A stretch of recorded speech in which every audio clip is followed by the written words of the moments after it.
Welcome to Web-Minded Computer Institute.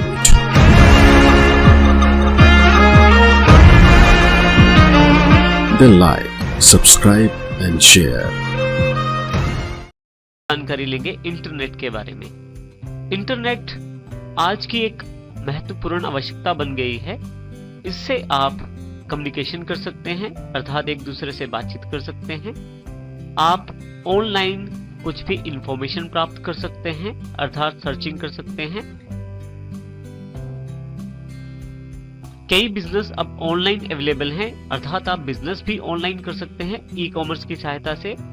इसके साथ साथ एजुकेशन के क्षेत्र में भी इंटरनेट का बहुत बड़ा योगदान है। एक स्थान पर बैठा हुआ टीचर दूसरे स्थान पर बैठे हुए स्टूडेंट्स को लेक्चर दे सकता है और वहीं से स्टूडेंट्स भी अपने क्वेश्चन पूछ सकते हैं। इसके अलावा एंटरटेनमेंट में भी इंटरनेट का बहुत बड़ा स्थान है। आप ऑनलाइन गेम्स खेल सकते हैं, ऑनलाइन मूवीज देख सकते हैं, ऑनलाइन मैचेस देख सकते हैं। तो इंटरनेट बहुत बड़ी आवश्यकता बन गई है। इंटरनेट के इस अध्याय के भाग में हम देखेंगे कि इंटरनेट के लाभ क्या हैं और इसके लिए मुख्य किन किन चीजों की आवश्यकता है और इसके साथ साथ हम इंटरनेट का प्रयोग किस प्रकार कर सकते हैं। छोटे छोटे नेटवर्क से मिलके बना हुआ एक बहुत बड़ा नेटवर्क जिसमें बहुत सारे कंप्यूटर शामिल हैं और कंप्यूटर आपस में इंफॉर्मेशन का आदान प्रदान भी करते हैं। इस प्रकार के सिस्टम को हम इंटरनेट कहते हैं। इंटरनेट के द्वारा न केवल इंफॉर्मेशन का आदान प्रदान होता है बल्कि सर्विसेज का आदान प्रदान भी हो सकता है और इसके अलावा इंटरनेट के बहुत सारे लाभ हैं। यदि हम बात करें कि इंटरनेट हमें क्यों जरूरी है तो इसके लाभों से हमें ज्ञान हो जाएगा कि ये बहुत जरूरी है। सबसे पहले बात करते हैं इसके सबसे बड़े लाभ की, इंफॉर्मेशन। हम किसी भी टॉपिक के बारे में किसी भी समय और कितनी भी जानकारी हम इंटरनेट से ले सकते हैं और इंटरनेट पे बहुत सारी जानकारी फ्री ऑफ कॉस्ट अवेलेबल रहती है और इसलिए हम इसको आसानी से प्राप्त भी कर सकते हैं। जो जानकारी है वो टेक्सचुअल फॉर्मेट अर्थात अक्षरों में, वीडियो फॉर्मेट यानी कि वीडियोस में और ऑडियो फॉर्मेट यानी कि ऑडियो फाइल्स में भी उपलब्ध रहती है। हमारे पास इंफॉर्मेशन को ढूंढने के लिए बहुत सारी वेबसाइट्स अवेलेबल रहती हैं जिनको हम सर्च इंजन्स कहते हैं। जो मुख्य सर्च इंजन्स हैं उनमें सबसे प्रमुख है गूगल, याहू और बिंग। इन सर्च इंजन्स का प्रयोग करते हुए आप अपनी मनचाही इंफॉर्मेशन को इंटरनेट से प्राप्त कर सकते हैं। इंटरनेट का जो दूसरा सबसे बड़ा बेनिफिट है वो है कम्युनिकेशन। इंटरनेट एक बहुत ही आसान माध्यम है एक स्थान से दूसरे स्थान पर बातचीत करने के लिए, मैसेज पहुंचाने के लिए। हमारे पास इंटरनेट पे मुख्यतः ईमेल, चैटिंग, मैसेजिंग, पोस्टिंग तरह की कम्युनिकेशन फैसिलिटीज रहती हैं, जिसमें ईमेल फैसिलिटी बहुत ज्यादा पॉपुलर है, जिसके अंतर्गत आप अपनी ईमेल यानी कि इलेक्ट्रॉनिक मेल को इंस्टेंटली दूसरी जगह पहुंचा सकते हैं, जिससे कि इंफॉर्मेशन का आदान प्रदान हो सकता है। आप ईमेल में अपना मैसेज लिखते हैं और जिसको भेजना है उसका एड्रेस लिखते हैं, वो इंफॉर्मेशन कुछ ही सेकंड्स में प्राप्त हो जाती है दूसरी तरफ। इसी तरह से एक चैटिंग फैसिलिटी अवेलेबल रहती है जिसके अंतर्गत आप बातचीत कर सकते हैं दूसरे व्यक्ति से। इसमें दूसरा व्यक्ति आपसे काफी दूर बैठा हो सकता है। आपके पास 3 तरह की मुख्य चैटिंग अवेलेबल रहती है। सबसे प्रमुख है टेक्सचुअल चैटिंग, जिसमें आप टाइप कर करके इंफॉर्मेशन या मैसेज को पहुंचाते हैं। दूसरी तरह की चैटिंग में वॉइस चैटिंग अवेलेबल रहती है, जिसमें आप बोल के एक दूसरे से बातचीत कर सकते हैं, बिल्कुल मोबाइल की तरह। और तीसरी चैटिंग जो हमारे पास अवेलेबल रहती है वो है वीडियो चैटिंग। एक स्थान से दूसरे स्थान पर आप बातचीत करते हुए अपनी तस्वीर भी देख सकते हैं और इस तरह की चैटिंग को वीडियो चैटिंग कहते हैं। इस तरह से हमारे पास आजकल बहुत सारी सोशल मीडिया वेबसाइट्स भी अवेलेबल हैं, जैसे कि फेसबुक और ऑरकुट। इन फेसबुक और ऑरकुट वेबसाइट से आप न केवल अपने फ्रेंड्स को मिल सकते हैं, खोज सकते हैं, उनके साथ जुड़ सकते हैं, बल्कि उनको मैसेज भी कर सकते हैं और इसके साथ साथ आप ऑनलाइन चैटिंग भी कर सकते हैं। इस तरह से कम्युनिकेशन का एक बहुत बड़ा माध्यम आज इंटरनेट बन गया है। इंटरनेट की तीसरी सबसे बड़ी विशेषता है ई कॉमर्स, इलेक्ट्रॉनिक कॉमर्स। आजकल छोटे और बड़े बिजनेस, कोई भी बिजनेस हो, चाहे वो छोटा हो या बड़ा हो, वो ऑनलाइन होना चाहता है। उसका कारण है कि ऑनलाइन बिजनेस से एक तो उसकी एरिया ऑफ सेल्स बढ़ जाता है, दूसरा उसके पास किसी भी तरह का अगर ऑफिस नहीं है, स्टॉक नहीं है, तो भी वो अपना बिजनेस वेबसाइट के साथ चला सकता है। ई कॉमर्स में प्रमुख आपके पास उदाहरण के तौर पे होम शॉप 18 और naftol.com जैसी वेबसाइट्स हैं, जिसमें आप कभी भी कुछ भी वेबसाइट से देख के मंगवा सकते हैं। इस तरह से आप अपनी वेबसाइट्स भी बना सकते हैं और जिसमें लो इन्वेस्टमेंट के साथ एक अच्छा बिजनेस शुरू किया जा सकता है। तो इंटरनेट आज के समय में बहुत ही बढ़िया ई कॉमर्स का एक माध्यम बन गया है। इंटरनेट में ऑनलाइन सर्विसेज बहुत ही महत्वपूर्ण हैं। बहुत सारी ऑनलाइन सर्विसेज आपको घर बैठे बैठे ही प्राप्त हो जाती हैं, जैसे ऑनलाइन बैंकिंग सर्विसेज। आपको अब लंबी लंबी लाइनों में बैंकों में खड़े होने की आवश्यकता नहीं है, घर पे ही आप अपनी ट्रांजैक्शंस कर सकते हैं। इसी तरह से आप अपनी जॉब पाने के लिए घर से ही बायोडाटा सेंड कर सकते हैं। कुछ वेबसाइट्स जॉब रजिस्ट्रेशन की सुविधा देती हैं, जिसमें जैसे ही जॉब आती है आपके ईमेल अकाउंट पे उसकी सूचना आपको भेज दी जाती है। इसके साथ ही आप घर बैठे बैठे ऑनलाइन टिकट भी बुक करवा सकते हैं। इसमें आप रेलवे टिकट्स हो या मूवी टिकट्स हो, घर पे बैठे बैठे ही खरीद सकते हैं। इसके अतिरिक्त आप ऑनलाइन पेमेंट भी कर सकते हैं, जिसमें electricity bill payment, telephone bill payment, mobile payment, तो ये सभी चीजें आप घर बैठे बैठे ही कर सकते हैं। तो बहुत सारी इस तरह की सर्विसेज ऑनलाइन अवेलेबल हैं जो इंटरनेट में एक महत्वपूर्ण योगदान रखती हैं, जो कि इंटरनेट का एक बहुत बड़ा वरदान है। इन सब चीजों के पश्चात एक मुख्य चीज जो एंटरटेनमेंट है वो भी इंटरनेट से आपको अवेलेबल हो जाता है। मान लीजिए आप किसी कारण से अपना सीरियल नहीं देख पाए या मूवीज नहीं देख पाए, ऑनलाइन बहुत सारी वेबसाइट्स हैं जो आपको सीरियल्स और मूवीज देखने की मदद करती हैं, जैसे कि youtube.com, जिसमें आप अपना मनचाहा सीरियल कभी भी देख सकते हैं। इसके अलावा आप वहां ऑनलाइन सॉन्ग्स भी सुन सकते हैं और अब तो वेबसाइट्स ऑनलाइन क्रिकेट मैचेस भी लाइव टेलीकास्ट करती हैं। आप घर बैठे बैठे मैचेस भी देख सकते हैं इंटरनेट की सहायता से। एंटरटेनमेंट में आपके पास ऑनलाइन गेम्स भी अवेलेबल रहती हैं। आप घर बैठे बैठे दूसरे फ्रेंड्स के साथ, जो कि कहीं और बैठा है, उसके साथ मिलके एक ही वेबसाइट पे गेम्स खेल सकते हैं और ये बिल्कुल ऐसा आभास देती है कि आप दोनों एक ही स्थान पे गेम खेल रहे हैं। इंटरनेट ने जो एक महत्वपूर्ण भूमिका निभाई है वो है एजुकेशन के सेक्टर में। एजुकेशन में एक बहुत महत्वपूर्ण क्रांति है इंटरनेट के द्वारा। आप घर बैठे बैठे बहुत सारे कोर्सेज कर सकते हैं, बहुत सारी एजुकेशन प्राप्त कर सकते हैं। बहुत सारे कॉलेजेस और स्कूल्स अब इंटरनेट के माध्यम से जुड़ चुके हैं और आजकल बहुत सारी क्लासेस ऑनलाइन ही अवेलेबल हो गई हैं, जिसमें आप इंटरनेट से बैठे बैठे कहीं दूसरे स्थान पर बैठे व्यक्ति से क्लासेस अटेंड कर सकते हैं और आप चाहें तो उनसे क्वेश्चन भी पूछ सकते हैं। तो इंटरनेट एक बहुत बड़ा वरदान साबित हुआ है एजुकेशन सेक्टर में। इंटरनेट सीखने से पहले कुछ बेसिक टर्म्स हैं जिनकी हम जानकारी लेंगे, ताकि जब हम इंटरनेट प्रयोग करें तो उन सब चीजों की जानकारी हमें रहे जो इंटरनेट सीखने के लिए बहुत जरूरी है। इंटरनेट की एक सबसे बेसिक टर्म है वेब पेज। वेब पेज क्या होता है? एक ऐसा पेज जो इंटरनेट पे आपको इंफॉर्मेशन देता है, वो वेब पेज कहलाता है। वेब पेज आपको इंफॉर्मेशन टेक्स्ट अर्थात लिखे हुए अक्षरों में, ऑडियो अर्थात आवाज में, वीडियो और एनिमेशन इफेक्ट्स के साथ ही आपको इंफॉर्मेशन प्रदान करता है। कुछ वेब पेजेस ऐसे होते हैं जो एक फिक्स तरह की इंफॉर्मेशन देते हैं, जैसे कि हिस्ट्री पेजेस, जिसमें आप इंफॉर्मेशन जो है वो पुरानी हर बार मिलती है आपको। लेकिन कुछ वेब पेजेस ऐसे होते हैं जिन पे इंफॉर्मेशन साथ साथ बदलती रहती है, जैसे एक रेलवे रिजर्वेशन का पेज जो जैसे ही सीटें बुक होती हैं या कैंसिल होती हैं आपको उसकी जानकारी उपलब्ध करवाता है। और ऐसे ही cricket live telecast web page, जिसमें स्कोर्स जैसे जैसे बदलता है उसकी स्कोरिंग की जानकारी आपको वेब पेज पे अवेलेबल रहती है। तो वेब पेज एक माध्यम है आपको इंफॉर्मेशन देने का। वेबसाइट क्या होती है? यदि हम वेबसाइट की बात करें तो website collection of web pages होती है, अर्थात बहुत सारे वेब पेजेस को अगर इकट्ठा कर दिया जाए और एक यूनिट में बांध दिया जाए तो उसे हम वेबसाइट कहते हैं। हर वेबसाइट का एक अपना अलग एड्रेस होता है। वेबसाइट में बहुत सारे मल्टीपल सोर्सेज से इंफॉर्मेशन इकट्ठी रहती है और इसको हम और ये प्रॉपर्ली ऑर्गेनाइज रहती है वेब पेजेस के रूप में, जो कि इकट्ठी कर दी जाती है और ये एक वेबसाइट कहलाती है। हर वेबसाइट का एक अपना अलग एड्रेस होता है, उस वेबसाइट को दूसरी वेबसाइट से अलग रिप्रेजेंट करता है।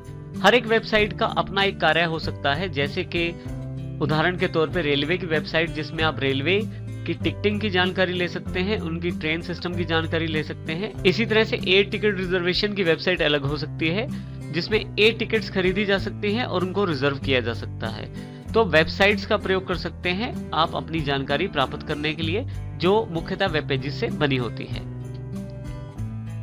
जैसे हमने बात की कि एक वेबसाइट में बहुत सारे वेब पेजेस होते हैं जिसमें कि इंफॉर्मेशन रखी रहती है।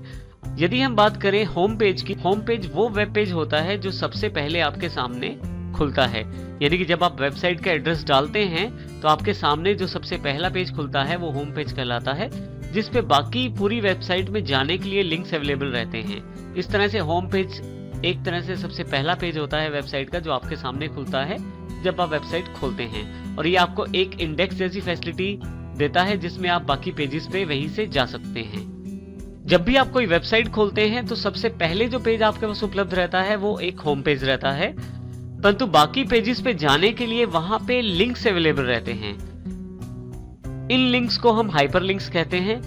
जिस लिंक पे आप क्लिक करते हैं उस तरह के पेज पे आपको ले जाया जाता है, और इस तरह के लिंक्स का प्रयोग करके आप एक पेज से दूसरे पेज पे जा सकते हैं। जब आप एक लिंक पे क्लिक करके दूसरा पेज खोलते हैं तो हो सकता है उसमें भी काफी सारे लिंक्स अवेलेबल रहें जो आपको अन्य पेजेस पे ले जाएं। किसी भी वेबसाइट को खोलने के लिए आपको सॉफ्टवेयर की आवश्यकता पड़ती है जिसे हम ब्राउजर कहते हैं। मुख्यतः आपके कंप्यूटर में इंटरनेट एक्सप्लोरर जो आप विंडोज के साथ अवेलेबल रहता है वो मिल जाता है। आप चाहें तो गूगल क्रोम डाउनलोड कर सकते हैं या मोजिला फायरफॉक्स का प्रयोग कर सकते हैं। ये तीनों सॉफ्टवेयर्स के नाम हैं और तीनों ब्राउजर्स हैं जिनका प्रयोग हम वेबसाइट्स खोलने के लिए करते हैं। अच्छा, एक वेबसाइट को दूसरी वेबसाइट से अलग करने के लिए उसका एड्रेस अलग रखा जाता है। हर एक वेबसाइट का एक अपना एड्रेस होता है। वेबसाइट के एड्रेस को यूआरएल भी कहते हैं, यूनिफॉर्म रिसोर्स लोकेटर। तो हमारे पास वेबसाइट का जो एड्रेस रहता है कुछ इस फॉर्मेट में रहता है, जैसे यहाँ उदाहरण के तौर पे www.google.com। यहाँ पे www जो है वर्ल्ड वाइड वेब को इंडिकेट करता है, जबकि गूगल जो है वो एक वेबसाइट का नाम है। .com इसकी टाइप की जानकारी देता है कि वेबसाइट किस प्रकार की है, जिसमें कॉम एक कमर्शियल वेबसाइट की जानकारी देता है। तो किसी भी वेबसाइट को खोलने के लिए आपको ब्राउजर में इस वेबसाइट का एड्रेस डालना जरूरी रहता है। जिस भी वेबसाइट का आप एड्रेस ब्राउजर के एड्रेस बार में डालते हैं और जैसे ही एंटर करते हैं उस वेबसाइट को आप अपने कंप्यूटर पे ब्राउजर के माध्यम से देख सकते हैं। यहाँ हम वेब एड्रेसेस को एक बार फिर से जान लेते हैं। वेबसाइट का जो एड्रेस होता है उसमें यदि हम यहाँ ध्यान दें तो ये एक वेबसाइट का एड्रेस दिया गया है, http:// है और उसके बाद www.yahoo.com। इसमें सबसे पहला भाग http:// ये आपको ये जानकारी देता है कि वेबसाइट की जानकारी का आदान प्रदान करने के लिए एक स्पेशल रूल को फॉलो किया गया है, जो रूल है HTTP अर्थात hyper text transfer protocol.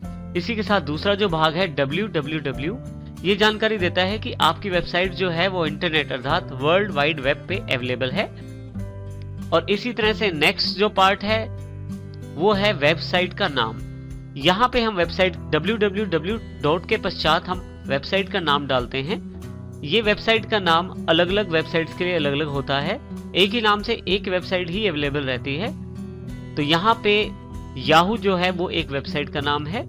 Next जैसे .com, ये टाइप ऑफ वेबसाइट की जानकारी देता है, वेबसाइट किस प्रकार की है। COM जो है वो कमर्शियल वेबसाइट्स को रिप्रेजेंट करता है। इसी तरह से अगर पीछे .gov रहता है तो वो गवर्नमेंट वेबसाइट्स को रिप्रेजेंट करता है। तो इस प्रकार आप अलग अलग टाइप ऑफ वेबसाइट को पहचान सकते हैं लास्ट एलिमेंट देखते ही। इस प्रकार से हम वेब एड्रेसेस का प्रयोग करते हैं।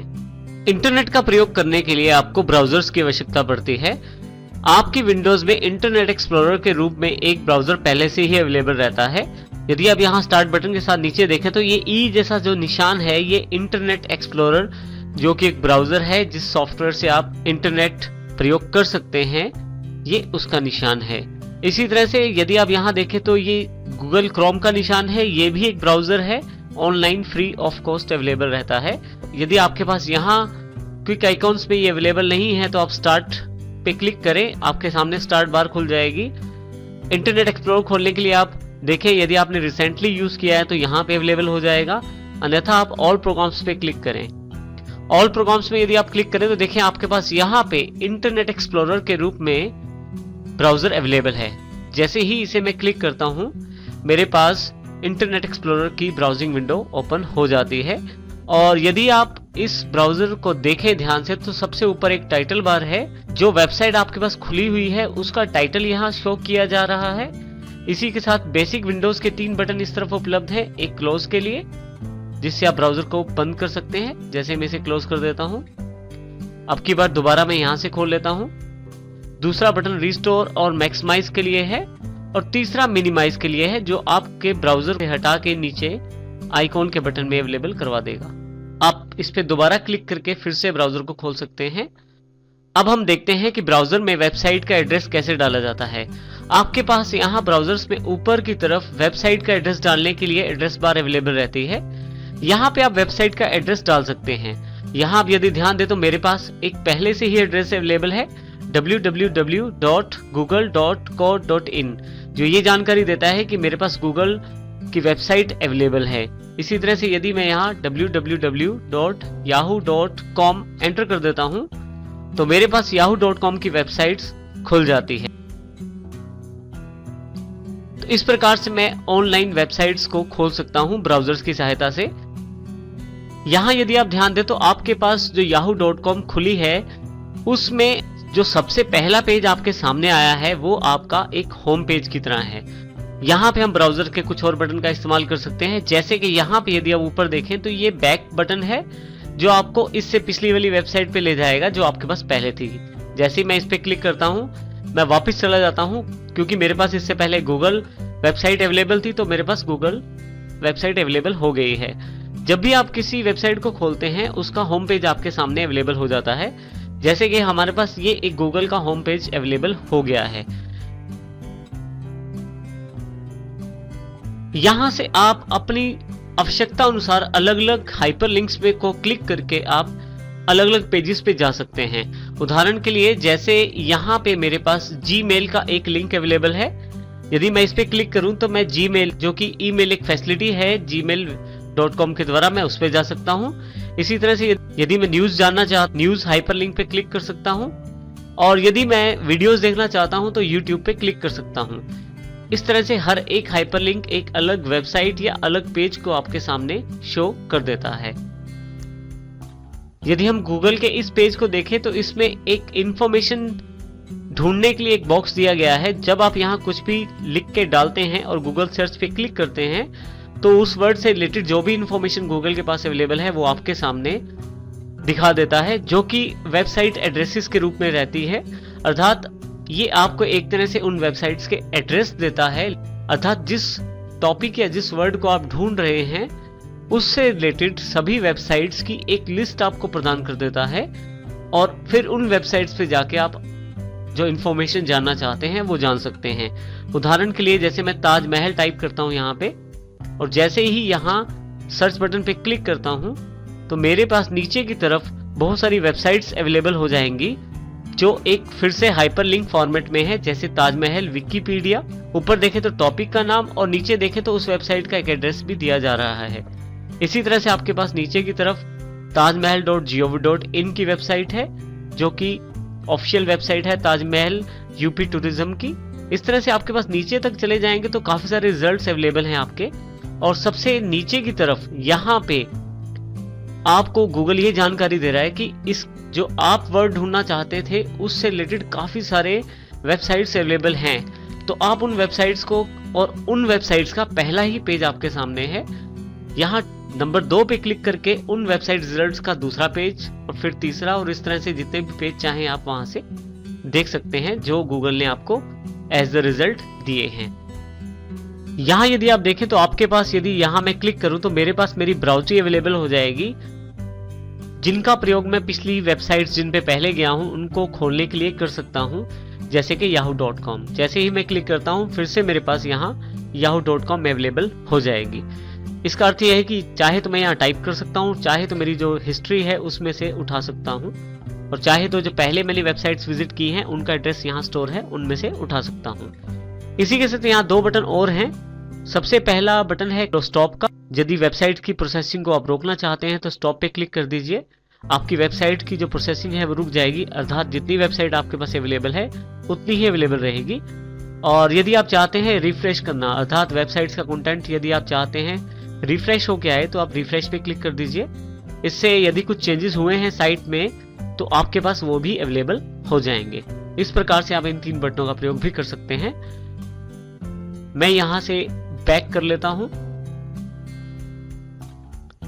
और बैक से फिर से मैं वापस इसी के साथ यहाँ इंटरनेट एक्सप्लोरर में बिंग सर्च इंजन का एक बॉक्स दिया गया है। आप यहाँ पे कुछ भी टेक्स्ट टाइप करके डायरेक्ट यहाँ से ढूंढ सकते हैं, जिसके लिए आपको गूगल खोलने की आवश्यकता भी नहीं रहेगी। जैसे कि मैं कुछ ताजमहल की साइट के बारे में यहाँ से जानना चाहता हूँ, तो जैसे ही मैं क्लिक करता हूँ यहाँ मेरे पास सजेशंस अवेलेबल हो जाते हैं। जिस भी सजेशन पे मैं क्लिक करता हूँ उस तरह का इंफॉर्मेशन मेरे पास यहाँ खुल जाता है। बिंग भी एक सर्च इंजन है गूगल की तरह, तो वो भी आपको साइट्स की इंफॉर्मेशन प्रदान करता है। देखिए मैंने दूसरा पेज खोल दिया है और सबसे खास बात यहाँ ये भी है कि यहाँ पे मेरे पास जो इंफॉर्मेशन दी गई है उसके साथ कुछ सजेशन भी दिए गए हैं, जैसे कि सर्च रिलेटेड टू ताजमहल। मैंने एक ताजमहल वर्ड की सर्च की थी, उसके साथ ही यहाँ पे Taj Mahal history, Taj Mahal story, wallpapers, information, काफी सारे सजेशंस गूगल के द्वारा क्रिएट कर दिए गए हैं और ये आप इनके द्वारा भी सर्च कर सकते हैं अपनी इंफॉर्मेशन को। मान लीजिए मुझे ताजमहल इंफॉर्मेशन चाहिए, तो जैसे ही मैं क्लिक करता हूं फिर से मेरे पास सर्च रिजल्ट्स अवेलेबल हो जाएंगे। इस प्रकार से मैं google.com का प्रयोग कर सकता हूं किसी इंफॉर्मेशन को सर्च करने के लिए। अब हम ब्राउजर की बात करें तो नीचे की तरफ यहाँ पे स्टेटस बार अवेलेबल रहता है, जो आपको बेसिक्स जानकारी देता रहता है। देखिए जैसे ही मैं यहाँ माउस लेके जाता हूँ तो मुझे यहाँ नीचे की तरफ http://en.wikipedia.org तो ये जानकारी देता है कि ये वेबसाइट है। यदि आप इस लिंक पे क्लिक करें तो ये वेबसाइट खुल जाएगी। तो स्टेटस बार से इस तरह की इंफॉर्मेशन आपके सामने आ जाती है।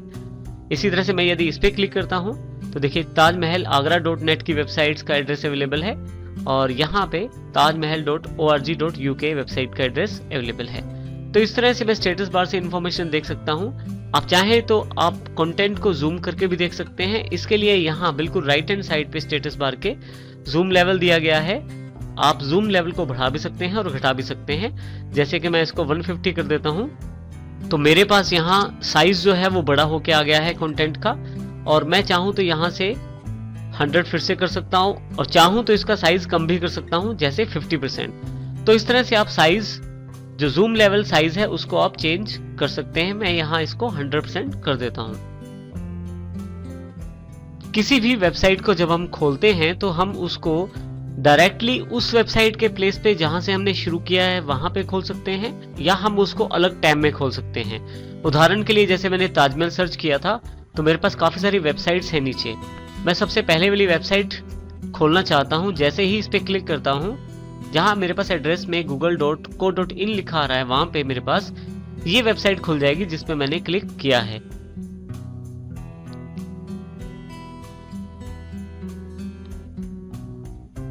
तो यदि आप यहां ध्यान से देखें तो मेरे पास एड्रेस ऊपर बदल गया है और यहाँ पे वो वेबसाइट खुल गई है जिसको मैंने क्लिक किया था। जिस वेबसाइट के हाइपरलिंक पे मैंने क्लिक किया था वो वेबसाइट मेरे पास अवेलेबल हो गई है। यहां से मैं बैक जा सकता हूं फिर से गूगल पे वापस जाने के लिए।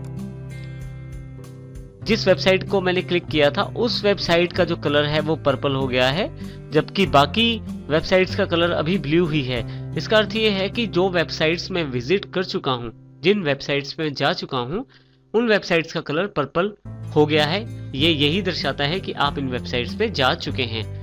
और जो बाकी वेबसाइट्स हैं जिन पे अभी आप नहीं गए हैं और जिनके लिंक्स यहाँ अवेलेबल हैं, वो लिंक्स अभी भी ब्लू कलर में हैं। आप यदि यहाँ ध्यान दें तो जब आप माउस को यहाँ लेके जाते हैं तो देखिए एक हाथ का आइकॉन अवेलेबल हो जाता है जो उस वेबसाइट के साथ हाइपरलिंक की जानकारी आपको देता है। अर्थात इस टेक्स्ट के साथ एक हाइपरलिंक जुड़ा है जो कि इस वेबसाइट पे आपको लेके जाएगा। आप यदि नीचे वाले टेक्स्ट पे जाएं तो वहां पे कोई भी हाथ अवेलेबल नहीं है, जो ये जानकारी देता है कि ये जो टेक्स्ट है आपका ये हाइपरलिंक के साथ कनेक्टेड नहीं है, या ये जो टेक्स्ट है ये आपका हाइपरलिंक टेक्स्ट नहीं है। आप चाहें तो अपनी वेबसाइट को टैब्स के रूप में भी खोल सकते हैं। टैब का अर्थ ये है कि जो वेबसाइट आपके पास खुली हुई है वो तो वही रहेगी, साथ ही एक अलग स्थान पे अर्थात अलग टैब में आप अपनी वेबसाइट को देख सकते हैं। जैसे कि इस वेबसाइट को मैं राइट क्लिक करता हूं और यहाँ पे यदि आप ध्यान दें तो यहाँ पे ऑप्शन अवेलेबल है ओपन के। ओपन जो आपकी google.com की जगह इस tajblues.com को खोल देगा। ओपन इन न्यू टैब जो आपके इस google.com के साथ एक टैब और ऐड कर देगा जिसमें ताजमहल वाली वेबसाइट खुल जाएगी और ओपन इन न्यू विंडो, बिल्कुल एक अलग इंटरनेट एक्सप्लोरर के साथ आपके पास ये वेबसाइट खुल जाएगी। अभी मैं यहाँ open in new tab click कर देता हूँ।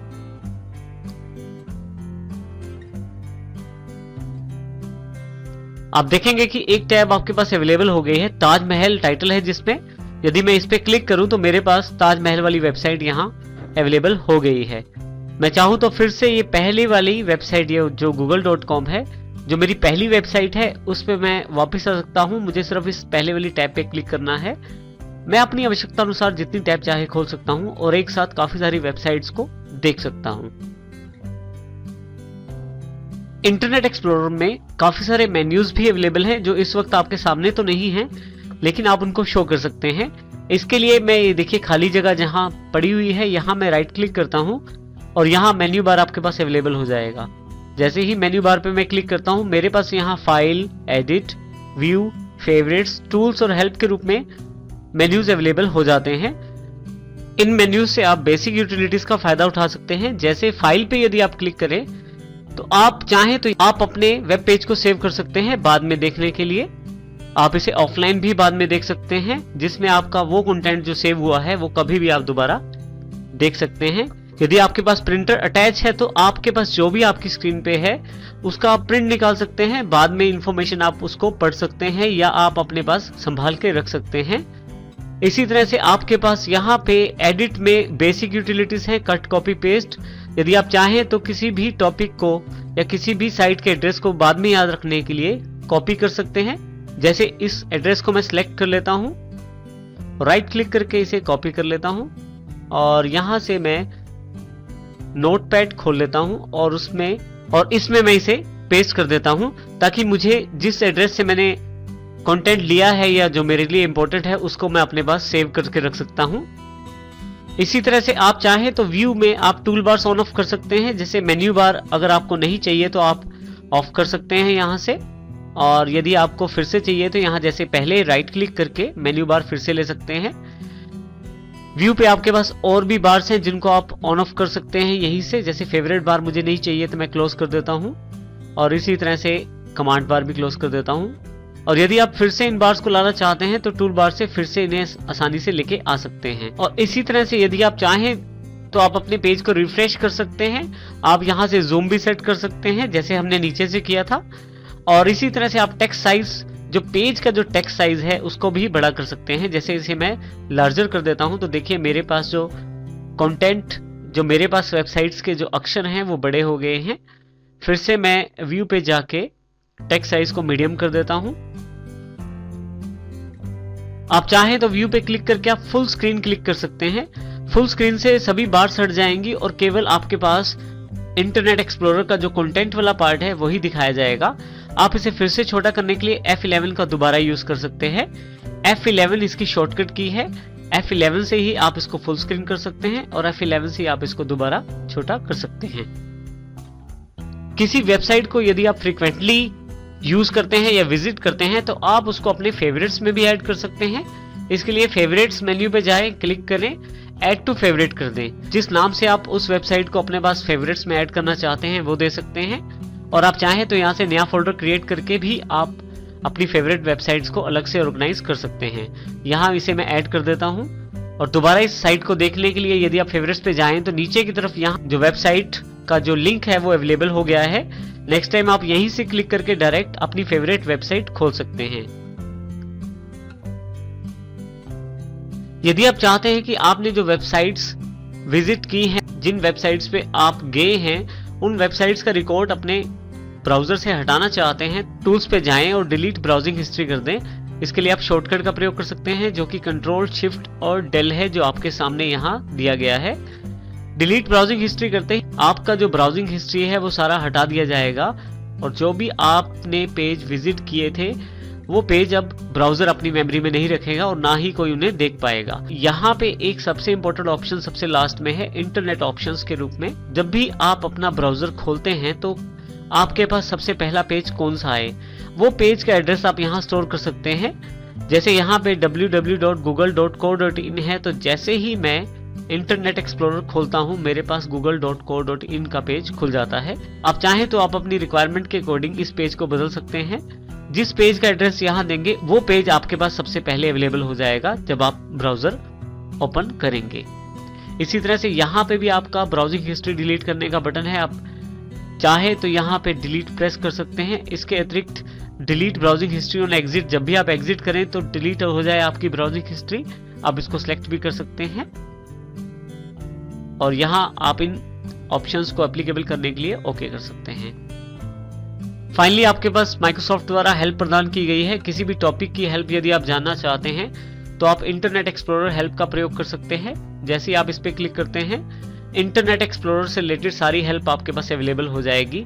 यहाँ आपके सामने विंडोज हेल्प एंड सपोर्ट का एक विंडो ओपन हो गया है जिसमें आप अपने इंटरनेट एक्सप्लोरर की जानकारी ले सकते हैं। किसी पर्टिकुलर टॉपिक के बारे में जानने के लिए आपको केवल यहाँ लिखना है और उसकी इंफॉर्मेशन भी आपके पास यहाँ नीचे अवेलेबल हो जाती है। बार बार इन मेन्यूज में जाने के बजाय आप डायरेक्टली मेन कमांड्स अपने टूल बार से चला सकते हैं। जैसे कि मेरे पास यहाँ फेवरेट बार अवेलेबल है।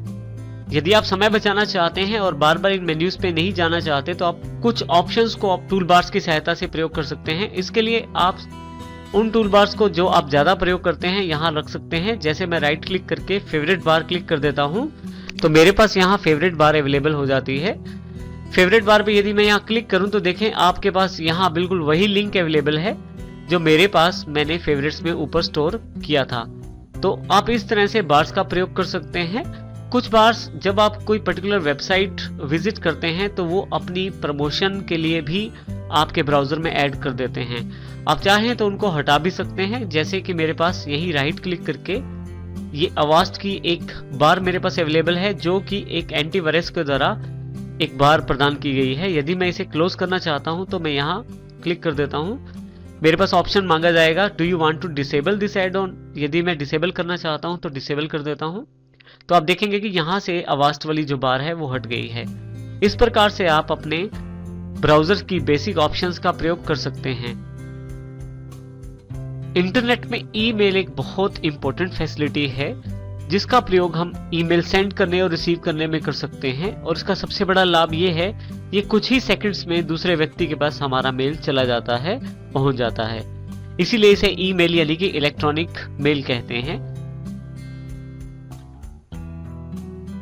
ये एक ऐसा सिस्टम है जिसमें हम मेल्स रिसीव कर सकते हैं, मेल्स को सेंड कर सकते हैं और उनको बाद में प्रयोग करने के लिए स्टोर भी कर सकते हैं। हमें ईमेल अकाउंट प्रयोग करने के लिए दो चीजों की आवश्यकता होती है। एक यूजर नेम जो हमारी आइडेंटिटी होता है और दूसरा हमारे पास एक पासवर्ड जिससे हम अपना ईमेल अकाउंट खोल सकते हैं। ये दोनों चीजें यूजर नेम और पासवर्ड हम जब ईमेल अकाउंट बनाते हैं तो हमें ये दोनों प्राप्त हो जाती हैं। यहाँ एक खास बात ये है हम जिस वेबसाइट पे ईमेल बनाते हैं उसका नाम हमारे ईमेल यूजर नेम के साथ जुड़ जाता है। जैसे यहाँ यदि हम ध्यान दें तो isstworld@gmail.com isstworld मेरा यूजर नेम है और एट के बाद वाला जो नाम है उस वेबसाइट का है जहाँ मेरा ईमेल अकाउंट है। यदि हम दूसरा एग्जांपल देखें वरिंदर सिंह 2079 ये मेरा यूजर नेम है। @yahoo.com का अर्थ है कि मेरा जो ईमेल अकाउंट है वो yahoo.com वेबसाइट पे अवेलेबल है। बहुत जरूरी है कि आप दोनों चीजों को अलग अलग रखें। वेबसाइट का एड्रेस बिल्कुल अलग प्रकार से शो किया जाता है और ईमेल एड्रेस बिल्कुल अलग प्रकार से शो किया जाता है। जैसे यहाँ उदाहरण के तौर पे www.google.com एक वेबसाइट का एड्रेस है और isstworld@gmail.com एक ईमेल का एड्रेस है। तो इस प्रकार से दोनों में भिन्नता रहती है। इन दोनों में कोई भी कंफ्यूजन मत रखिएगा। ईमेल की सुविधा का प्रयोग करने से पहले आपके पास ईमेल अकाउंट होना चाहिए। हम अब ईमेल अकाउंट बनाना सीखेंगे। ईमेल काफी सारी वेबसाइट्स के द्वारा प्रदान की जाती हैं जैसे कि gmail.com, yahoomail.com, rediffmail.com और इस तरह से hotmail.com। उस वेबसाइट का एड्रेस यहाँ एंटर करना है जिस वेबसाइट पे हमें मेल अकाउंट बनाना है। क्योंकि मुझे जीमेल पे अकाउंट बनाना है तो यहाँ मैं gmail.com लिख के एंटर प्रेस कर देता हूँ। तो जैसे ही एंटर प्रेस करता हूँ मेरे पास जीमेल अकाउंट ओपन हो जाता है। अगर मेरे पास पहले से यूजर नेम और पासवर्ड अवेलेबल है अर्थात मैंने पहले ही अकाउंट बना रखा है तो मैं यहाँ यूजर नेम और पासवर्ड टाइप करके साइन इन कर सकता हूँ, अर्थात अपना जो मेल अकाउंट है वो खोल सकता हूँ। परंतु यदि आपके पास अकाउंट नहीं है तो आपको पहले अकाउंट बनाना पड़ेगा। इसके लिए सबसे पहले आप क्रिएट एन अकाउंट पे क्लिक करें। जैसे आप क्रिएट एन अकाउंट पे क्लिक करते हैं तो आपके पास यहाँ पे कुछ बेसिक इंफॉर्मेशन मांगी जाती है, जिसके आधार पे आपका अकाउंट बनाया जाता है। जैसे मेरे पास यहाँ पे जानकारी मांगी जा रही है, तो यहाँ मैं सबसे पहली जो फील्ड है वो है नाम। सबसे पहले यहाँ देखें आप, डिम लेटर्स में लिखा हुआ है फर्स्ट और यहाँ लिखा हुआ है लास्ट, अर्थात आप यहाँ फर्स्ट नेम टाइप करें और यहाँ पे लास्ट नेम। तो यहाँ मैं फर्स्ट नेम टाइप कर देता हूँ और यहाँ लास्ट नेम टाइप कर देता हूँ। उसके पश्चात मैं यहाँ यूजर नेम चुन सकता हूँ और यहाँ यदि आप ध्यान दें तो @gmail.com पहले से ही इसमें लिखा हुआ है, अर्थात जो यूजर नेम आप लेंगे उसके साथ ही साथ में जुड़ जाएगा। तो यहाँ मैं अपना यूजर नेम सेट कर लेता हूँ।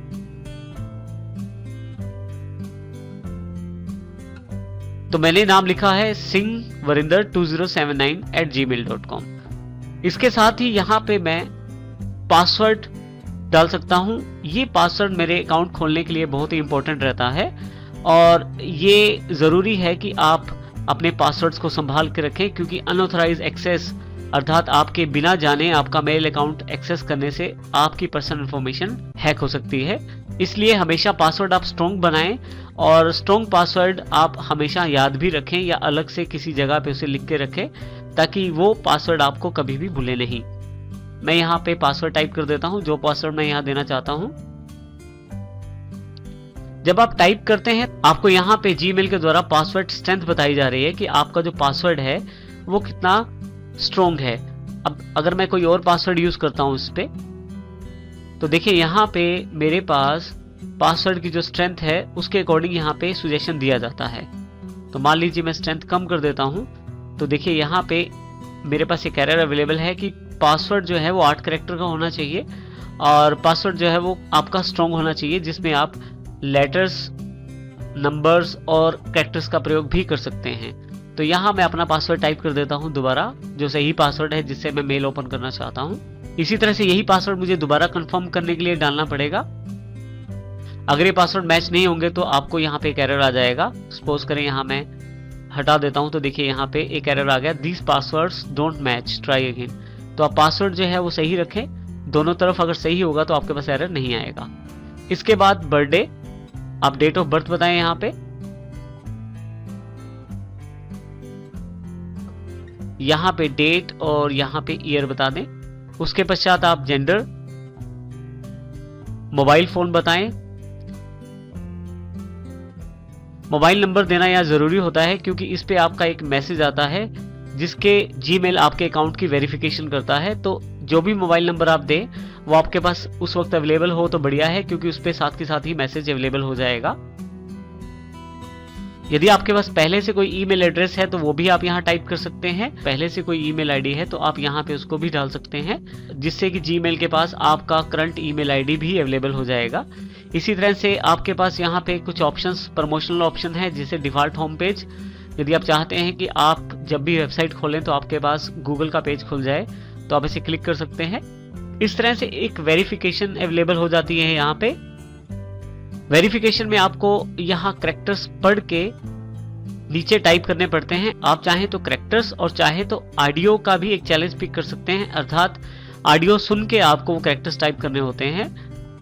और यहाँ पे मैं इन कैरेक्टर्स को टाइप कर देता हूँ। अगर कैरेक्टर्स ठीक टाइप नहीं होंगे तो मेरे पास एरर आ जाएगा और मेरी अकाउंट नहीं बन पाएगा। आप चाहें तो यहाँ पे इस बटन पे यदि आप क्लिक करें तो आप एक नया टेक्स्ट यहाँ पा सकते हैं और आप एक दो बार इस पे क्लिक करें और आपको जो टेक्स्ट लगता है आसानी से आप एंटर कर सकते हैं, उसको टाइप करें। जैसे अब मैं इसको टाइप करना चाहता हूं। इसके पश्चात आपको लोकेशन की जानकारी देनी है। देखिए लोकेशन ऑलरेडी इसने सिलेक्ट कर लिया है। आप किसी और लोकेशन पे हैं तो लोकेशन चेंज कर दें। इसके साथ I agree to Google terms को आप यहाँ सिलेक्ट करें। आप इसके साथ ही नेक्स्ट स्टेप कर दें। जैसे ही आपने नेक्स्ट स्टेप किया, आपके पास देखिए यहाँ फोन नंबर फिर से उभर के आ गया है और गूगल के द्वारा यहाँ मैसेज शो किया गया है कि अकाउंट सिक्योरिटी के पर्पज से इसी नंबर का प्रयोग किया जाएगा। आप चाहें तो वेरीफाई अकाउंट दो तरीके से करवा सकते हैं, टेक्स्ट मैसेज या वॉइस कॉल के थ्रू। टेक्स्ट मैसेज में एक मैसेज आपके पास मोबाइल पे उपलब्ध हो जाता है, और यदि आप वॉइस कॉल करते हैं तो एक फ़ोन आपके पास आ जाता है जिसमें आप वॉइस कॉल में एक कोड अवेलेबल रहता है जो डाल के आप अपना अकाउंट एक्टिवेट कर सकते हैं। मैं यहाँ टेक्स्ट मैसेज सेलेक्ट कर लेता हूँ। जैसे ही कंटिन्यू करता हूँ, मेरे पास यहाँ वेरीफाई योर अकाउंट के लिए एक मैसेज अवेलेबल हो जाता है मोबाइल पे। मुझे वो मैसेज मेरे मोबाइल से पढ़ना है और इसमें फीड करना है। तो जो भी कोड मेरे मोबाइल पे अवेलेबल हुआ है वो मैं यहाँ फीड कर दूंगा। ये हर बार अलग कोड अवेलेबल होता है, और जैसे ही आप एंटर करते हैं आप इसके पश्चात कंटिन्यू कर सकते हैं। यदि आपका कोड बिल्कुल ठीक है तो आपके पास यहाँ अकाउंट की प्रोसेसिंग शुरू हो जाती है, और देखिए आपके पास यहाँ पे गूगल अकाउंट जो है अवेलेबल हो गया है। आप चाहें तो यहाँ से अपने प्रोफाइल में चेंजेस भी कर सकते हैं, जैसे कि आप ऐड कर सकते हैं प्रोफाइल की फोटो, और इसके साथ चाहें तो नेक्स्ट स्टेप पे जा सकते हैं। मैं यहाँ नेक्स्ट स्टेप सेलेक्ट कर लेता हूँ।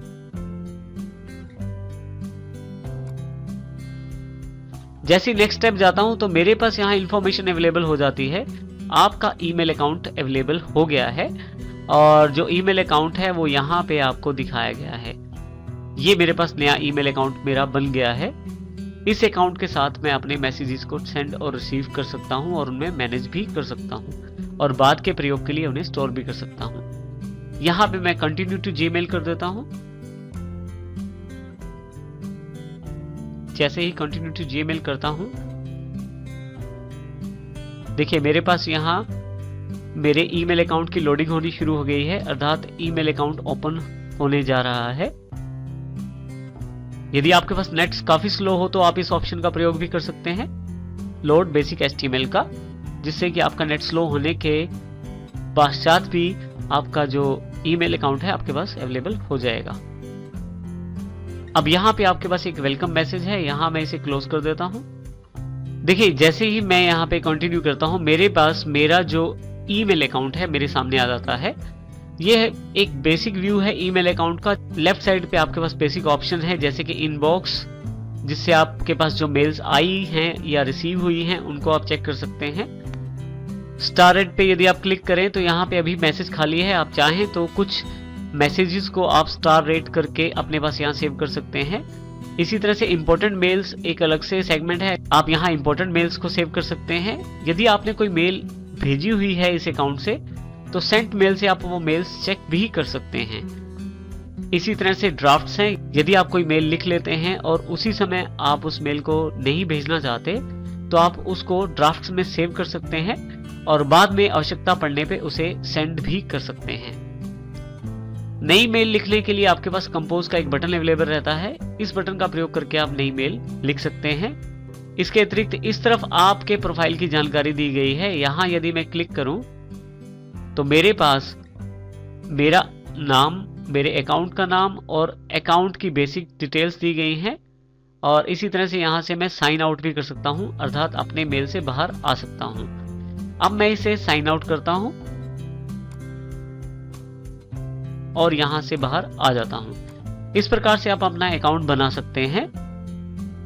ईमेल अकाउंट बनाते समय कुछ खास बातें भी हैं, जैसे कि हमारे पास यहाँ बिल्कुल ईमेल का फॉर्म वही अवेलेबल है जो मैंने कुछ समय पहले भरा है। अगर मैं उसी नाम को दोबारा लेने की कोशिश करता हूं तो someone already has that user name, try another, एक मैसेज जीमेल की तरफ से आ गया है कि आप ये नाम का यूज नहीं कर सकते क्योंकि ऑलरेडी इस नाम का यूजर पहले से अवेलेबल है। तो आपको ये नाम बदलना पड़ेगा और आप फिर इसका प्रयोग कर सकते हैं। इसी तरह से कोई फील्ड जिसमें आप कोई भी वैल्यू नहीं भरते तो आपके पास उसका भी एक एरर मैसेज अवेलेबल हो जाता है। जैसे यहाँ पे एक एरर मैसेज अवेलेबल हो गया है, you can't leave this empty. तो इसका अर्थ है कि आपको ये सभी फील्ड्स भरनी जरूरी हैं। और इसी तरह से तीसरी जो एरर हमने बात की थी, यदि आपका पासवर्ड मैच नहीं करता जो आपने क्रिएट ए पासवर्ड बॉक्स और कंफर्म योर पासवर्ड बॉक्स में डाला है, तो आपके पास फिर से एक एरर आ जाएगा जो कि आपको बताएगा कि आपका पासवर्ड मैच नहीं कर रहा। तो इस तरह के एरर आप चेक कर सकते हैं और इस तरह के बेसिक एरर्स को दूर करके आप अपना अकाउंट बना सकते हैं। क्योंकि अब मेरा अकाउंट बन गया है तो अब मैं अपने अकाउंट को लॉगिन कर सकता हूं, अर्थात अपने अकाउंट को खोल सकता हूं। जब भी आप अपने ईमेल अकाउंट को एक्सेस करना चाहते हैं तो आपको फिर से यहाँ एड्रेस बार में उस वेबसाइट का एड्रेस देना है जिस वेबसाइट पे आपका ईमेल अकाउंट अवेलेबल है। जैसे मेरा अकाउंट gmail.com पे है, तो यहाँ मैं gmail.com टाइप करके एंटर कर देता हूँ, तो मेरे पास यहाँ जीमेल अवेलेबल हो जाएगी। अब यहाँ यदि देखें तो क्योंकि मेरे पास अब अकाउंट है, तो यहाँ यूजर नेम और पासवर्ड डाल के मैं साइन इन कर सकता हूँ। तो यहाँ सबसे पहले मैं यूजर नेम डालता हूँ, जो भी यूजर नेम है। यहाँ पे आपको पासवर्ड टाइप करना है, जो पासवर्ड आपकी जीमेल अकाउंट का है। यदि इनमें से कोई भी इंफॉर्मेशन ठीक नहीं होगी तो आपके पास एरर मैसेज आ जाएगा। अभी मैं साइन इन करता हूं इसे। जैसे साइन इन करते हैं तो आपके पास यहाँ पे एक मैसेज अवेलेबल हो जाता है, do you want Internet Explorer to remember this password. क्या आप चाहते हैं कि इंटरनेट एक्सप्लोरर जो आपका ब्राउजर है आपके द्वारा दिए गए इस मेल पासवर्ड को याद रखे। तो मोस्टली जब हम अपने पर्सनल कंप्यूटर पे काम करते हैं तो हम चाहते हैं कि हमारे पासवर्ड सेव रहे उसमें। लेकिन जब आप कहीं साइबर कैफेज या बाहर किसी पब्लिक प्लेस पे इंटरनेट का यूज करते हैं या किसी दूसरे के कंप्यूटर पे कार्य करते हैं, तो आप चाहते हैं कि आपका जो मेल का पासवर्ड है या किसी भी तरह का कोई पासवर्ड है वो आपका ब्राउजर उसे स्टोर ना रखे। इसके लिए आप यहाँ don't offer to remember any more passwords को सिलेक्ट कर सकते हैं और यहाँ पे इसे नो कर सकते हैं। तो आपका जो ये पासवर्ड है ये स्टोर नहीं किया जाएगा जीमेल के द्वारा। जब भी आप मेल अकाउंट खोलते हैं तो इस तरह का अकाउंट आपके सामने आ जाता है, जिसमें सबसे पहले हम 3 मुख्य भाग देखते हैं। यहाँ सबसे पहले टू, यहाँ पे हमें उस व्यक्ति का मेल आईडी देना है जिसको हम मेल करना चाहते हैं। यदि हम एक से अधिक व्यक्तियों को मेल करना चाहते हैं तो कोमा लगा के या @cc और @bcc के साथ एक से अधिक व्यक्तियों को एक साथ मेल कर सकते हैं। साथ ही हमें यहाँ पे सब्जेक्ट देना है, अर्थात हमारा जो मैसेज है वो किस सब्जेक्ट, किस विषय से रिलेटेड है वो हम यहाँ बता सकते हैं। जब भी मेल भेजी जाती है तो दूसरे व्यक्ति के पास ये सब्जेक्ट हाईलाइटेड होकर मेल मैसेज के रूप में पहुंचता है, जिससे कि वो सब्जेक्ट को देखकर मेल पढ़ता है। इसी तरह से हमारे पास यहाँ ये जो बॉक्स है ये मैसेज बॉक्स है, जिसमें हमें उस मैसेज को लिखना है जो मैसेज हमें भेजना है। इसके लिए सबसे पहले देखिए, जैसे मैं एक लाइन टाइप कर लेता हूं। यहाँ पे जब भी आप कोई लाइन टाइप करते हैं तो आप उस पे बेसिक टेक्स्ट फॉर्मेटिंग कर सकते हैं। उदाहरण के तौर पे मेरे पास यहाँ एक लाइन लिखी हुई है और मैं चाहता हूं इसको बोल्ड करना, तो जो पार्ट मुझे बोल्ड करना है उसको सिलेक्ट कर लूंगा यहाँ से मैं। यहाँ पे देखें तो बेसिक टेक्स्ट फॉर्मेटिंग के बहुत सारे ऑप्शंस अवेलेबल हैं, बारी बारी से हम इनको देखते हैं। सबसे पहले बोल्ड, जैसे ही मैं क्लिक करता हूँ यहाँ पे देखिए मेरा जो टेक्स्ट है वो बोल्ड हो गया है। इसी तरह से यदि आप इटैलिक करना चाहते हैं तो जो वर्ड या जो लाइन इटैलिक करनी है उसको सिलेक्ट कर ले, यहाँ पे इटैलिक पे क्लिक कर दें। इसी तरह से अंडरलाइन, आप चाहें तो यहाँ से फॉन्ट का स्टाइल अलग कर सकते हैं। जैसे देखिए मैं फॉन्ट का स्टाइल डिफरेंट कर देता हूँ यहाँ से।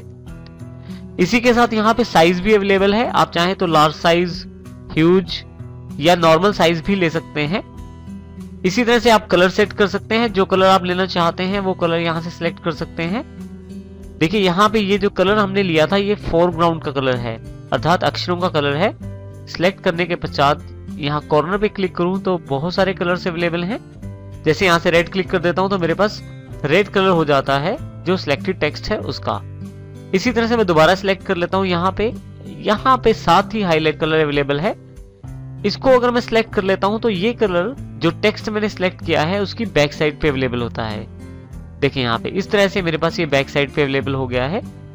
इसी के साथ नेक्स्ट ऑप्शन जो हमारे पास है वो इंसर्ट इमोशन आइकॉन्स का है। यदि आप यहाँ क्लिक करें तो काफी सारे इमोशन आइकॉन अवेलेबल हो जाएंगे। जैसे कि यहाँ आपके पास काफी सारे आइकॉन्स अवेलेबल हैं जो कि इमोशन आइकॉन्स हैं।